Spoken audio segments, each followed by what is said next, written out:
Hi, this is Robert here with another edition of the Bob and Ray, or is it Ray and Bob show? Okay. And I'm talking to Ray McGovern, and every week we get together here. We had very different careers. I spent my life in journalism, criticizing some of our major institutions here and around the world.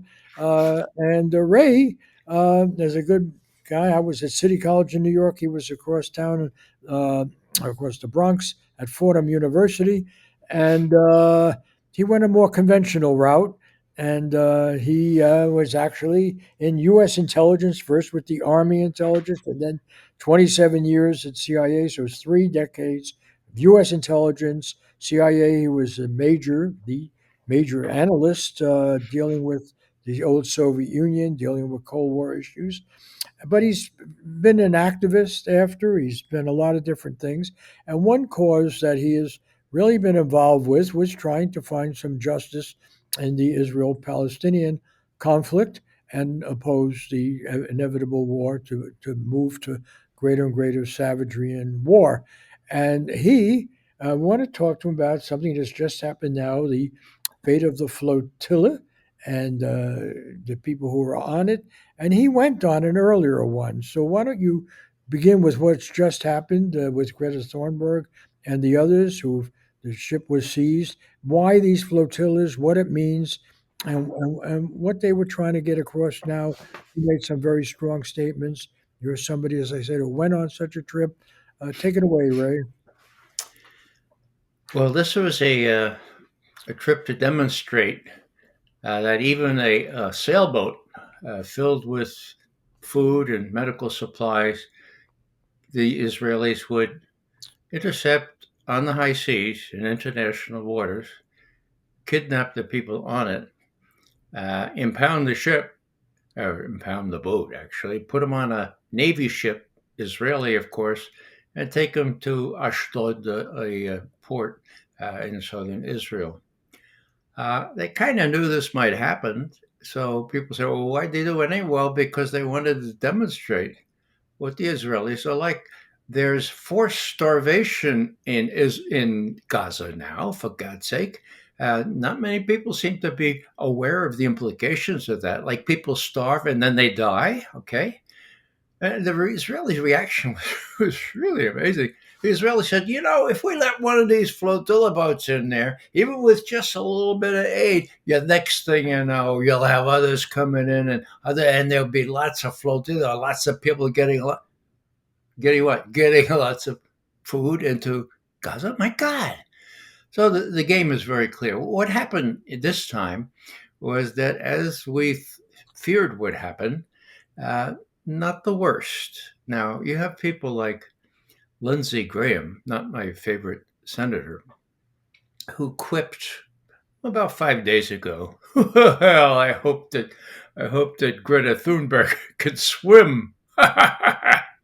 Well, there was reason to suspect that she might have to swim and her comrades with her, because the Israelis have blown up some of those boats in the past. And some of the press is saying, "Well, this is the first time since the October 7 events when Hamas blah blah blah." Okay, well, no. It's a string of attempts by private people, justice oriented, since 2009, when the Israelis imposed an embargo, a blockade of Gaza. Okay, and the U.S. boat to Gaza was part of this international flotilla. We weren't blown out of the water, but others were. So the good news is they didn't blow them out of the water. They just, surprised them with. There was one report they were rammed. I'm not sure that's correct. Helicopters all over the dead of night. They put them on an Israeli ship, and if they've since released Greta Thunberg, and she said it was really quite amazing. President Trump called Thunberg. I wrote this down because I couldn't believe it. Trump. She's a young, angry person, and she should take anger management classes. This is Trump, okay? And Thunberg's reaction. precious. I think the world needs a lot more young, angry women, Thunberg said in response. Well, the world does need more angry young women. It needs angry old women, and it needs people with uh, with cojones, namely we males, to step to the plate. Now, it's stop what the U.S. for the first time in 250 years of its existence is tolerating, enabling, farming, politically supporting genocide. So, one last thing. You asked about people getting trying this before. We did try in 2011. It was the year after the big Turkish. This was a ship, not a boat. Okay, I think they had about 500 people on it. The Israeli commandos landed on it, shot a lot of people up, killed nine, I think, if memory serves. One of them was an American citizen. Nothing was said about that by Washington. Anyhow, it was the next day that a group of mostly Jewish people in New York, with whom I'm best friends, decided, well, we would try, raise enough money, got this little boat that could handle about 40 people, right? Refurbished it, made it seaworthy, got some really good Israelis, justice minded ones to join us. I got Alice Walker to be on one of the passengers, got the New York Times to watch it. We had media on there, Democracy Now. Okay, so what do? We started from Athens, and we wanted to go out to Gaza. We were properly inspected and everything else, and we were about to go, and then we were warned. We were warned by a source that I have at the National Security Council. And he said, look, Ray, this is not a good look for anybody. What's going to happen to you? I have it on good authority that President Obama would just as soon see corpses coming home as a result of this, because that would increase his support among pro Zionist people. And the election is coming up. So you better not do this. I could talk more about that. What happened is that Obama tried with Netanyahu to say, please don't do that to the U.S. boat with the American flag. And don't do that this time, what you did to the Turkish ship last year in 2010. And Netanyahu would just smile and say, no, I can't make any guarantees, President Obama. So in the final analysis, Obama chickened out. Okay. And what he did was he leaned on the Greeks and he said, look, you need an IMF loan now. You're in bad fiscal shape. Forget about it if you let that boat get out of Piraeus, the harbor for Athens. And so, guess what, Bob? They found something wrong with our air conditioner. God, they had inspected the boat the previous day. They came back and said, oh, your air conditioner won't work all the way to Gaza. You can't leave the harbor. We went anyway. We got 9 nautical miles out of Piraeus, and then the Greek Coast Guard came in very apologetically. There was a standoff for a whole hour. They said, look, we don't want to do this, but we've been told we're going to have to board you if you don't turn back. And our captain finally said, oh, look, we don't want to happen to us what happened to the Mavi bomber. So, long story short, this was the story of the U.S. boat to Gaza, properly fitted out, U.S. flag. And the footnote here, and I went and printed this out because you indicated you might want to talk about this. I got a thing from my friend Craig Murray, who's former UK ambassador, now a very justice person. And he thought when he heard that I had been threatened, when he heard that I had been told, well, here's what I was told. Uh, the White House officials would be happy if something happened to us on the U.S. boat to Gaza. Happy. They are willing, perfectly willing, to have cold corpses of activists shown on American TV, end quote. That's what I was told. Now, Craig says, look, I know McGovern is usually pretty reliable, but it seemed off the charts, so I pursued my own contacts with the State Department. I'm a diplomat. I still have friends in Washington. And what they told me, this is Craig.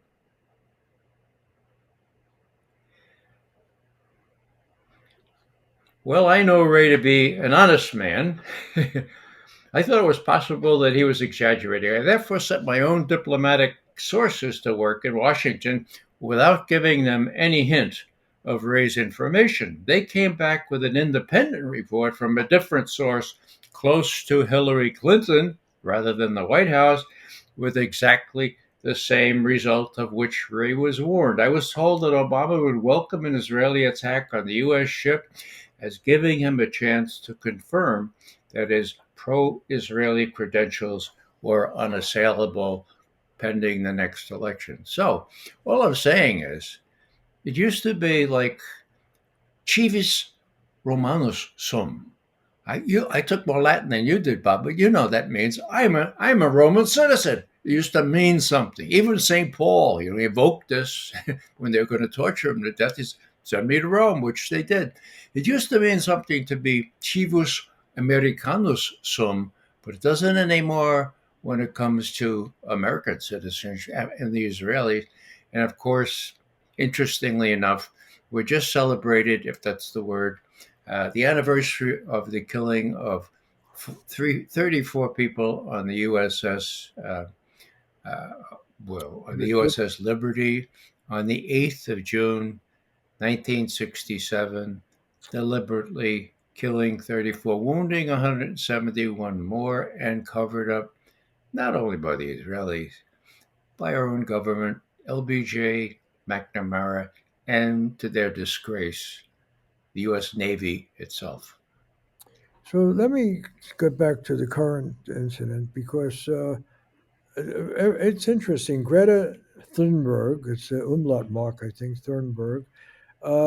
She was internationally celebrated for being a young student in Sweden and challenging our relative to the crisis, indifference to the climate crisis, and probably the strongest voice raised internationally over that crisis, and universally applauded for this, celebrated. Now, she went on then to champion other causes, most notably now talking about the genocide.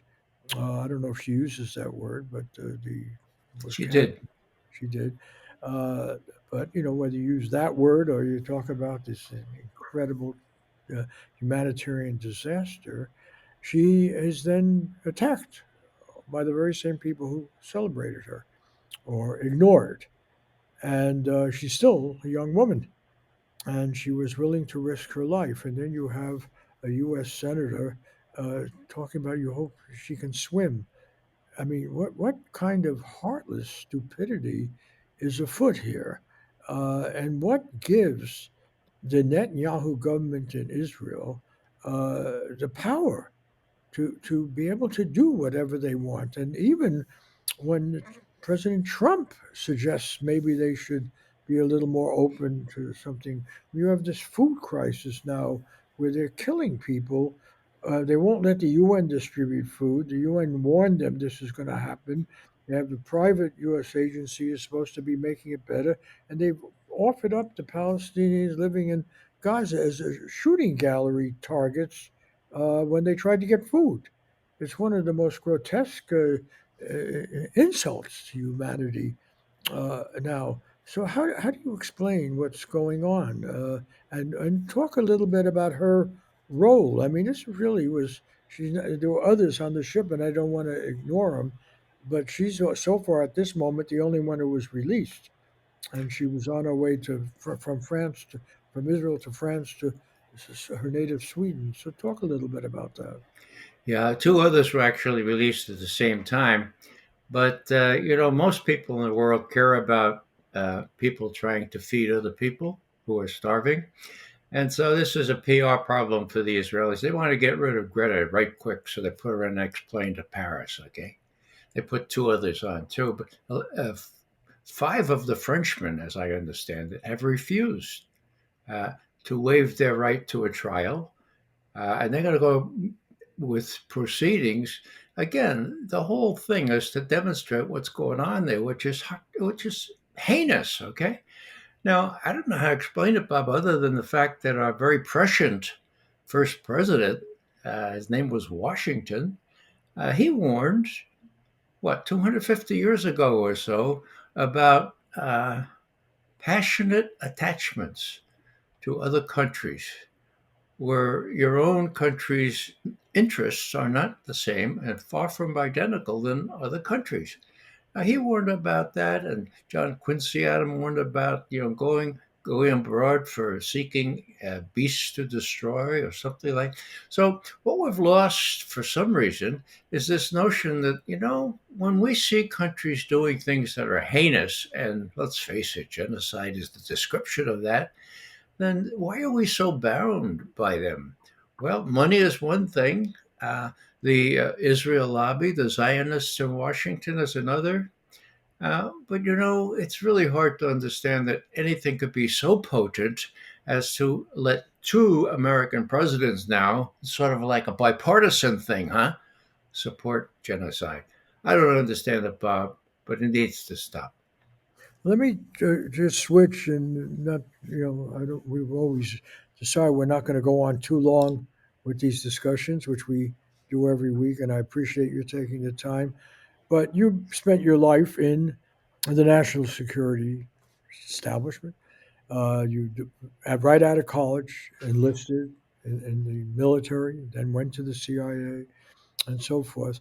We now have the deployment of military power in this country. I happen to be here in Los Angeles, where the places there's Marines have landed or are landing, where we have the National Guard has been deployed over the objection of the governor and the mayor here. Where and what is this about? It's about ICE, destroying people who, at the worst, you could say about them is they cross the border.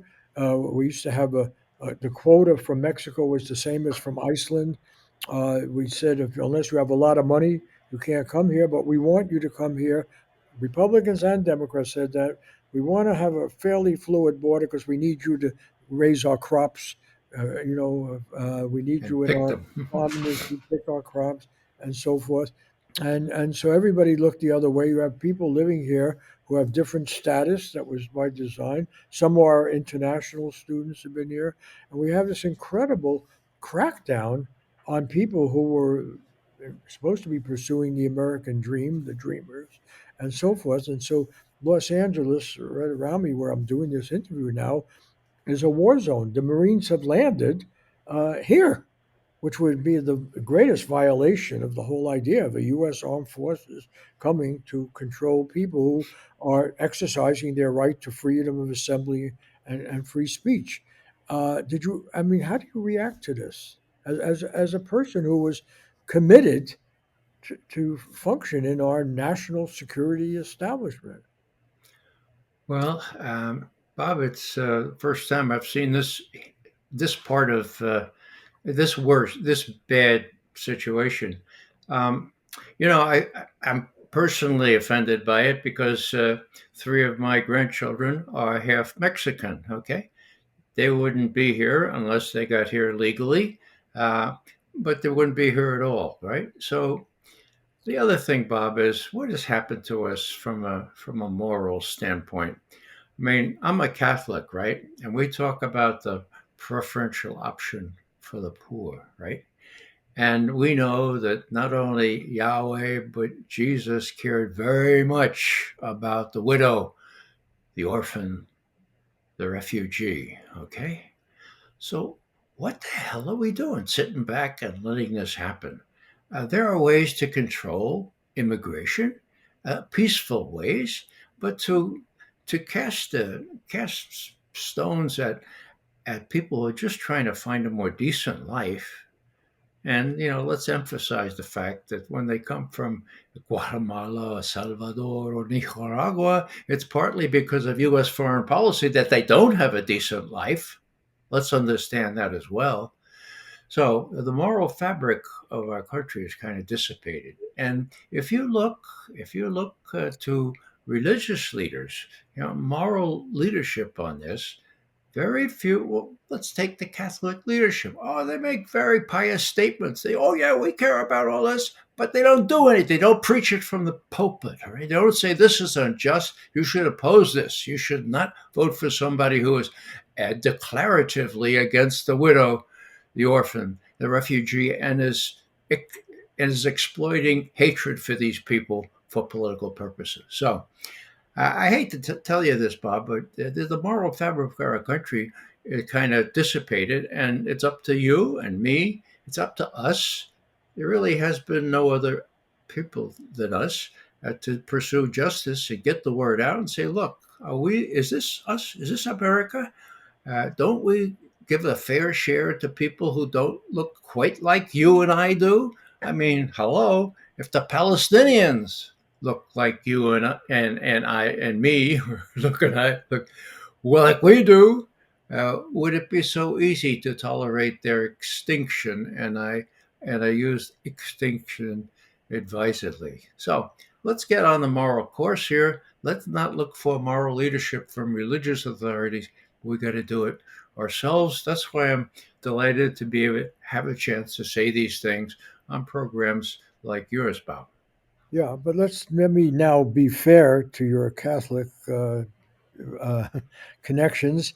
The fact is, the Pope, current Pope, the previous Pope, are very clear that take seriously the parable of the Good Samaritan that is attributed to Jesus, that the stranger has to be regarded the same as the native, and that after all, uh, I think back in the New York that you and I grew up in, uh, that everybody celebrated the melting pot, but they didn't really.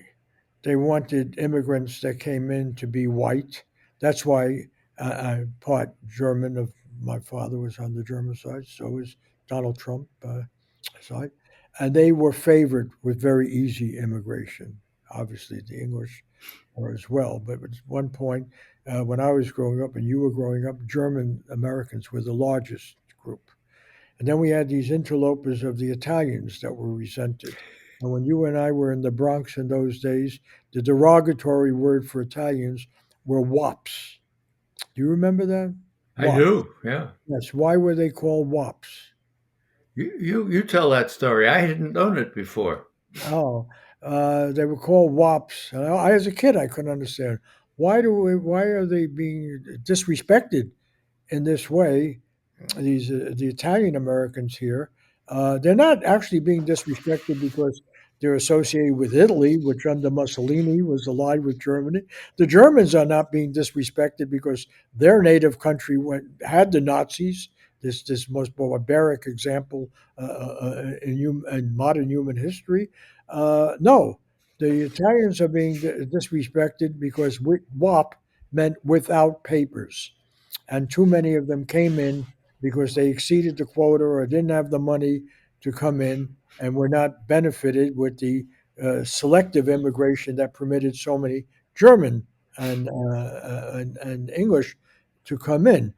Chinese couldn't come in at all in immigration patterns. And when they were brought in for cheap labor in gold mining or in agriculture, they couldn't get married. They couldn't have women here until the Second World War, when they were our allies. It was an embarrassment. So we had to end, the discrimination against Chinese Americans. Mexican is the most absurd case, which is the target of Trump here now. Yes, you're right about particularly people from Central America, where we have overthrown governments and created these enormous problems. The survival of people in Salvador and in Guatemala and so forth. But in Mexico, where we seized a big chunk of the land of Mexico, is Dolores Huerta, who spoke at this demonstration here, 95 years old, the great Dolores Huerta. I remember she would say, my family didn't cross the border. The border crossed my family Mm. because they had actually been, they were Mexican, but they had been living on this side until the border was shifted the other way. So we have this great historic irony where here in Los Angeles, we have this huge population that over different generations, different families have obviously had a close connection. We had most recently the Trump administration and the courts here turning down a request of, by the way, Mexico has a Jewish leader now. I have great respect for her. And it shows that Jews can be safe in different parts of the world without having Netanyahu's control of uh, uh, this whole region. But the fact is, she tried to get the gun smugglers, the gun industry that brings all this violence to Mexico, and that's turned down by a court at the request of the Trump administration. So she's trying to make it a more hospitable environment for people so they don't have to flee to the United States. We won't go for that. That would be a very good way of affecting the border, and better trade understandings and better respect for the people who come across to work. We had different programs over the years, but now we have the most primitive, ugly, racist program. And I promise we wouldn't take so as long as we usually do, but I'll let you have the last word. I just find it. Are we getting towards? Is this a rehearsal for fascism? Some people tell me it's not a rehearsal. It's already the play is right here now. Well, you're an expert on this, on totalitarianism and everything. What is going on? Are these immigrants now being harassed here in Los Angeles? Is that the Jew of World War II? Is that the other? Is that showing the brutality, the violence that we have? And taking back to your own military uh, background, I'll give you the last word. But the Marines have landed, but it's not for freedom. It's to occupy Los Angeles. It's stunning. The Marines follow orders, right? And that's going to be really tough. Next couple of days, I think, are key. Let me go back to, well, you mentioned World War II just now. There was a genocide during World War II. There were all kinds of indignities inflicted not only on Jews, but on gypsies, on everyone. Okay? What did the Pope say then? Nothing. The institutional Catholic Church and the Lutheran Church in Germany could not find its voice, and none other than Camus, Albert Camus, told a group of Dominicans at a monastery in southern France after the war. He said, "Look, I was waiting desperately for a voice from Rome. Me, an unbeliever, a voice from Rome." And it didn't come. And then somebody said, "Oh no, there was an encyclical." And so Albert, said, "What is an encyclical?"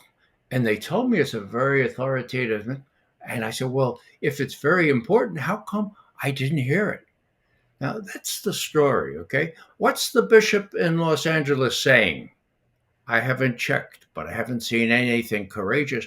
What are the National Council of Catholic Bishops saying? Well, they're saying rhetoric, just like the Pope. Oh, this is bad. We have to be respectful, but they're not preaching it from the pulpit. Now, the last thing I'll say is that Bishop Tom Gumbleton from Detroit, you probably knew him, Bob. He was one of the forefront of the anti-Vietnam uh, movement. He was a cleric, of course. He never would become more than a bishop in Detroit, but he used to go over to Iraq, okay, in the late 90s, early this century, and he used to see what was happening to the children in Iraq, okay? Like Madeleine Albright was asked by Leslie Stahl, of all people, but Miss Secretary, Madam Secretary, 500,000 children below the age of 5 dead because of your sanctions. Do you think this is okay? And Madeline Albright, yeah, I think yes, it's justified. Okay, my God. Well, at precisely this time, Gumbleton comes back from a trip from his 19th trip to Iraq, and I asked him, "Would you come talk in this servant leadership school that I was a co-director of in Washington?" He said, "Oh, sure, I'll come." He comes the next week. Okay, now there's a big meeting, about 400 people, the biggest room we had. Okay, Protestants. It was a ecumenical enterprise, So they were all interested in what a Catholic bishop would say, right? So he explained, here I had this little child in my arms, and I knew next time I went, he wouldn't be there because he'd be dead. He would be starved to death. And then one of the Protestant women said, Bishop, uh, I applaud your recent statement that you spearheaded, unanimous statement that the U.S. Catholic bishops criticized what was going on there as unconscionable. Wow! Now, my question, Bishop Couples, how did the church leaders in this country, the Catholic ones, how did they react to that? And I said to myself, oh my God, Tom's going to tell it like it is. It's going to be very embarrassing. And indeed, this is what Tom said. Well, it was a very good statement. It was unprecedented that we were able to call U.S. policy unconscionable. But, uh, the administration and the bishops, the big bishops or the administration, more important in our country, considers us to be 240 possible votes. Now, if we went back to our dioceses and told our pastors, you preach this word, denying little children under 5 years old nourishment so that they perish in the number of 500,000 over the last few years, that's unconscionable. You tell the people that. That doesn't happen, said Tom Coupleton. And there are reasons this doesn't happen. Well, it's not going to happen now either, in my view. No matter how much we proud, I'm proud. I sort of finished trying. So it's Okay. up to us again. So we Yeah, just have I'm to not, do it. right, and I'm not going to blame all this on the Catholic Church or the Can't hear you, Lutheran. Bob. Yeah, I'm not going to blame it all on the Catholic Church or the Lutheran Church. There's a degree of deliberate insensitivity to the suffering, whether it's on the streets of Los Angeles in a community that's terrorized now, of ripping families apart, or what's happening in Gaza. But at least I do want to. Okay, let's just end by congratulating Greta Thunberg and the others on that flotilla for having the guts to risk the power of one of the more vicious armies right out there right now, which the IDF, which grabbed their boat. I'll end that now. I want to thank Joshua Shear, our executive producer, Diego Ramos, who writes the intro and the managing editor of SharePost. I want to thank Max Jones for putting this up on video, and the JKW Foundation, in memory of a terrific journalist who had the courage to speak up about Palestine, Gene Stein, and Integrity Media, based in Chicago, for consistently supporting a free press, even when it tells you things that you are embarrassed to hear but need to hear. On that note, see you next week with another edition of the Ray and Bob Show. Thanks, Bob. Yeah.